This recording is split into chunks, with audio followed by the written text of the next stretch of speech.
कहानी की शुरुआत साल 1944 से होती है। उस समय वर्ल्ड वॉर 2 चल रहा होता है, जहां चारों तरफ गोलियों की आवाजें गूंज रही थी। यहाँ पर हम पैसिफिक ओशन में एलिसन नाम के एक अमेरिकी मरीन कप्तान को देखते हैं। दरअसल उसके ग्रुप पर जापानी सैनिकों ने हमला कर दिया था, जिससे एलिसन किसी तरह बचकर एक रबर राफ्ट तक पहुँचता है और कई दिनों तक समुद्र में भटकता रहता है। एलिसन अकेले ही आगे बढ़ रहा होता है, तभी उसे एक आइलैंड नजर आता है। ये देखकर वो जल्दी से अपने राफ्ट से आइलैंड की तरफ बढ़ता है और किनारे तक पहुंचकर राफ्ट को साइड में रखकर मदद की तलाश में इधर उधर देखने लगता है। लेकिन उसे वहाँ सिर्फ पेड़ पौधे और चट्टानें ही दिखाई देती हैं। तभी उसकी नजर एक चर्च पर पड़ती है। एलिसन जब वहाँ जाता है तो उसे चर्च के अंदर से निकलती हुई एक कैथोलिक नन दिखाई देती है, जिसका नाम एंजेला है। एंजेला एलिसन को देखकर डर जाती है, पर एलिसन कहता है, डरो मत, मैं अमेरिकन हूँ, तुम्हें मुझसे कोई खतरा नहीं है। वो एंजेला से पूछता है, यहाँ कितने लोग रहते हैं? इस पर वो कहती है, मैं यहाँ अकेली रहती हूँ। ये सुनकर एलिसन को यकीन नहीं होता। एंजेला एलिसन को अपने ठिकाने पर ले जाती है और उसे खाना देती है। एलिसन उससे पूछता है, तुम यहाँ अकेली क्यों रह रही हो? एंजेला कहती है, मैं एक पादरी के साथ इस आइलैंड पर आई थी। हमें कुछ बुजुर्ग पादरी को जापानी सैनिकों से बचाकर निकालना था, लेकिन जब हम यहाँ पे पहुँचे तब तक जापानी पहले से ही आइलैंड पर आ चुके थे और वो उन पादरियों को पकड़कर अपने साथ ले जा चुके थे।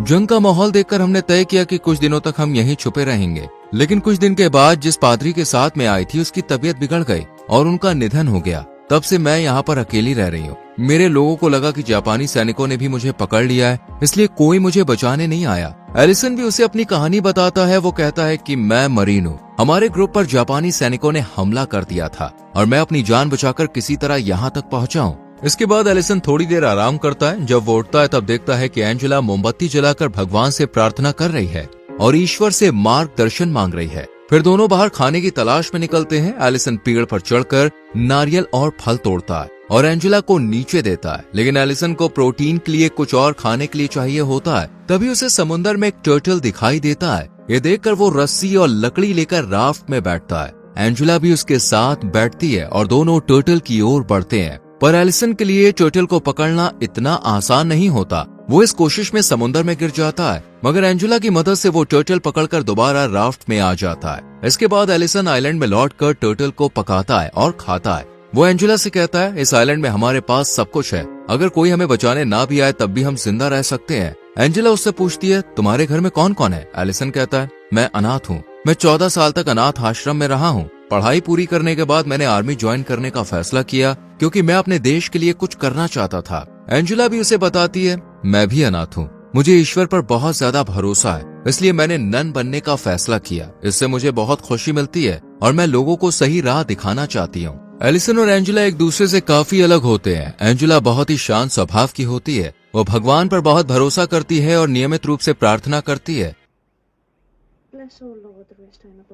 जबकि एलिसन भगवान पर इतना विश्वास नहीं करता और थोड़ा सख्त मिजाज का होता है। अगले दिन एलिसन और एंजेला को आसमान में जापानी लड़ाकू विमान दिखाई देता है। ये देखकर एलिसन एंजेला को लेकर छुप जाता है, क्योंकि अगर उन्हें देख लिया गया तो दोनों की जान जा सकती थी। एलिसन एंजेला से कहता है, हमें कुछ दिनों तक छुप कर रहना चाहिए, मैंने एक गुफा देखी है, वहाँ पर रहना ठीक रहेगा। एंजेला को भी ये सही लगता है, इसलिए वो एलिसन के साथ गुफा में चली जाती है और दोनों पूरा दिन वहीं रहते हैं। अगली सुबह उन्हें बम की तेज आवाज सुनाई देती है। एलिसन गुफा से बाहर झांक कर देखता है तो उसे दिखता है कि जापानी विमान आइलैंड पर भयंकर बमबारी कर रहे हैं। ये देखकर एंजेला बहुत डर जाती है और प्रार्थना करने लगती है। एलिसन उसे हिम्मत देता है और शांत करता है। कुछ देर बाद जब विमान वहाँ से चले जाते हैं तब दोनों गुफा से बाहर आते हैं। वो देखते हैं कि चारों ओर तबाही का मंजर है। उनका घर और चर्च भी पूरी तरह से नष्ट हो चुका होता है। तभी जापानी सैनिकों की एक टुकड़ी मौसम विज्ञान शिविर स्थापित करने के लिए आइलैंड पर आती है और जिस राफ्ट से एलिसन यहाँ आया था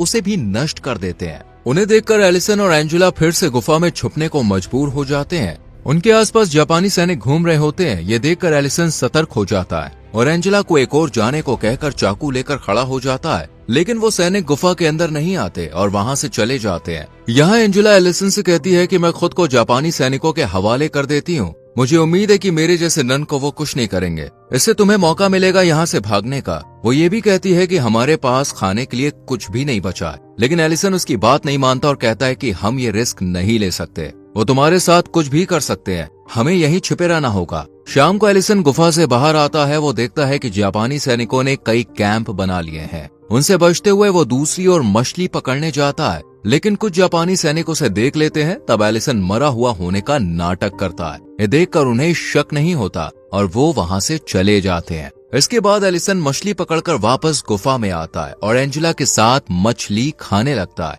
लेकिन एंजेला ने नन बनने के बाद मछली खाना छोड़ दिया होता है, मगर यहाँ खाने के लिए और कुछ भी नहीं होता, इसलिए उसे मजबूरी में मछली खानी पड़ती है। कच्ची मछली उससे नहीं पचती और वो उल्टी कर देती है। फिर एंजेला बिना कुछ खाए सोने चली जाती है। कुछ देर बाद जब एंजेला सो रही होती है तब एलिसन चुपके से गुफा से बाहर आता है और जापानी सैनिकों की गतिविधियों पर नजर रखने लगता है। वो अपने चेहरे को काला कर लेता है ताकि कोई उसे सही से देख ना सके। जब उसे मौका मिलता है तब वो चुपचाप उनके कैंप में घुस जाता है और खाने का सामान एक बैग में भरने लगता है। तभी एक सैनिक वहां आ जाता है, जिससे एलिसन को वहीं छुपकर खामोश रहना पड़ता है।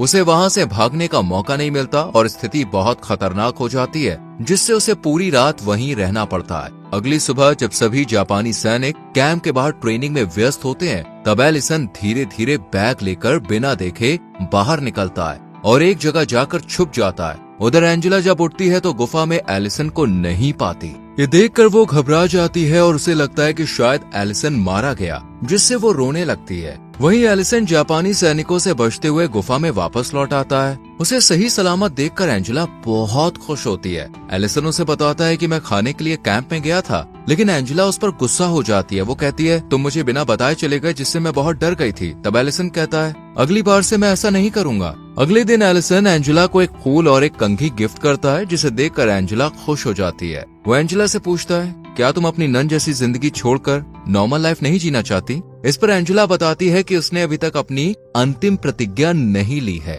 और नन बनने के लिए 5 साल का समय दिया जाता है, ताकि कोई भी सही निर्णय ले सके, और वो अभी भी उस फैसले पर पूरी तरह अडिग नहीं है। दरअसल एलिसन को एंजेला पसंद आने लगी है, इसलिए वो नहीं चाहता कि वो पूरी तरह से नन बन जाए। तभी उन्हें बाहर से आवाजें सुनाई देती हैं और वो देखते हैं कि जापानी सैनिक द्वीप छोड़कर जा रहे हैं, जिससे दोनों को बहुत खुशी होती है। जापानी कैंप में छोड़े गए सामान से अब उन्हें खाने पीने की दिक्कत नहीं रह जाती। इसके बाद एलिसन एंजेला को बताता है कि वो बचपन से बहुत अकेला रहा है। उसने कई मुश्किलें झेली हैं, लेकिन अब वो उसके साथ खुश रहना चाहता है और कहता है कि मैं तुमसे प्यार करने लगा हूँ, इसलिए मैं चाहता हूँ कि तुम अपना नन बनने का इरादा बदल लो और युद्ध खत्म होने के बाद मुझसे शादी कर लो। ये सुनकर एंजेला चौंक जाती है और कहती है कि उसने खुद को ईश्वर को समर्पित किया है और वो अपने ईश्वर को धोखा देकर किसी और के साथ नहीं रह सकती। ये सुनकर एलिसन को बहुत दुख होता है, पर वो उससे कहता है, अगर तुम्हें मेरी बातों से ठेस पहुंची हो तो तुम मुझे माफ करना।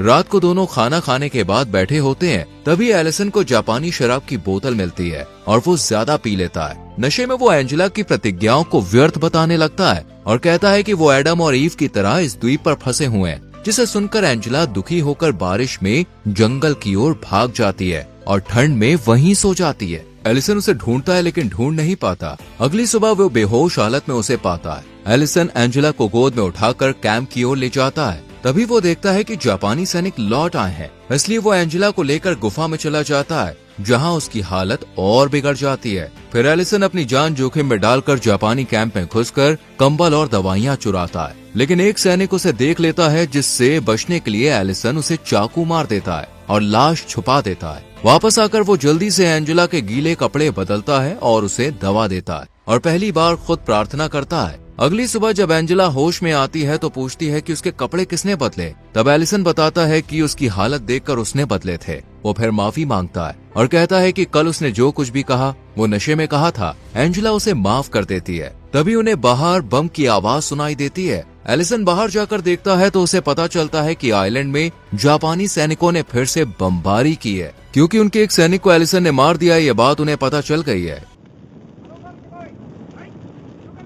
इसलिए वो लोग एलिसन को मारने के लिए चारों तरफ ढूंढ रहे हैं। एलिसन जब एंजेला को बताता है कि जब वो चादर लेने गया था तब एक सैनिक ने उसे देख लिया था, तो उसे आत्मरक्षा में मारना पड़ा। ये सुनकर एंजेला को बहुत दुख होता है और वो भगवान से माफी मांगती है। इसी बीच कुछ जापानी सैनिक खोजते हुए गुफा के पास आ जाते हैं। उनमें से एक कहता है, अगर कोई अंदर है तो बाहर आ जाओ, नहीं तो हम गुफा में ग्रेनेड फेंक देंगे। अब एलिसन और एंजेला के पास 2 ही ऑप्शन होते हैं, या तो वो सरेंडर कर दें या फिर ग्रेनेड से मर जाएं। दोनों बहुत ज्यादा डर जाते हैं। एंजेला प्रार्थना करने लगती है। उन्हें लगता है कि अब उनकी मौत निश्चित है। तभी बाहर जोरदार बमबारी होती है और वहाँ मौजूद जापानी सैनिक जोर जोर से चिल्लाने लगते हैं। इससे एलिसन समझ जाता है कि अमेरिकी नौसेना ने आइलैंड पर बमबारी शुरू कर दी है। एलिसन और एंजेला गुफा से बाहर आकर देखते हैं कि अमेरिकी नौसेना के विमान जापानी सैनिकों पर बमबारी कर रहे हैं। ये देखकर दोनों खुश हो जाते हैं। एलिसन कहता है कि अमेरिकी सैनिकों को लैंडिंग आसान नहीं होगी, क्योंकि जापानी सोल्जर 4 तोप अपने साथ लेकर आए थे और उनको आइलैंड पर अच्छी तरह बिछा दिया गया है, इसलिए मुझे इन तोपों को निष्क्रिय करना होगा। एलिसन एंजेला से कहता है कि ईश्वर भी यही चाहते हैं कि मैं अमेरिकी सैनिकों की मदद करूं। एंजेला उसे जाने की अनुमति दे देती है। एलिसन गुफा से बाहर निकलता है और देखता है कि ज्यादातर जापानी सैनिक मारे जा चुके हैं। वो खुद को बमों से बचाते हुए दौड़ता है और एक एक करके तोपों को निष्क्रिय करने लगता है। इस दौरान वो बमबारी के कारण घायल हो जाता है, लेकिन वो रुकता नहीं है। किसी तरह वो सभी तोपों को निष्क्रिय कर देता है, जिससे कई अमेरिकी सैनिकों की जान बच जाती है। इसके बाद अमेरिकी नौसेना बमबारी रोक देती है और एंजेला गुफा से बाहर आ जाती है। वो एलिसन को घायल देखकर उसका इलाज करने लगती है। एलिसन एंजेला से कहता है, अब हमारा अलग होने का समय आ गया है और शायद हम फिर कभी ना मिल पाएं। ये सुनकर एंजेला कहती है, चाहे मैं तुम्हारे साथ अपनी जिंदगी ना बिता सकूं, लेकिन तुम हमेशा मेरे दिल के करीब रहोगे। इसके बाद अमेरिकी नौसेना आइलैंड पर लैंड करती है और अपना झंडा फहराती है। जब नौसेना का कप्तान एलिसन को जिंदा देखता है तो वो चौंक जाता है, क्योंकि उन्हें लगा था कि वो मारा गया है। वो लोग एलिसन को स्ट्रेचर पर लिटाकर ले जाने लगते हैं और उसके पीछे एंजेला भी चलती है। एलिसन ने कभी भी एंजेला पर अपने प्यार का दबाव नहीं डाला और उसके नन बनने के फैसले की पूरी इज्जत की। वहीं एंजेला भी एलिसन को समझती है। ये फिल्म हमें सिखाती है कि सच्चा प्यार सिर्फ साथ रहने में नहीं होता, कभी कभी दूर रहकर भी दिल जुड़ जाते हैं। और इसी के साथ फिल्म समाप्त होती है। दोस्तों, अगर आप एलिसन की जगह होते तो क्या आप भी अपने देश के लिए जान जोखिम में डालते? इस पर अपनी राय कमेंट सेक्शन में जरूर दें। वीडियो को यहाँ तक देखने के लिए thank you very much. Video को लाइक और शेयर करके चैनल को सब्सक्राइब करें और बेल आइकॉन प्रेस करें, जिससे आपसे आने वाली वीडियोस मिस ना हो। मिलते हैं अगली वीडियो में। Till then bye bye, take care.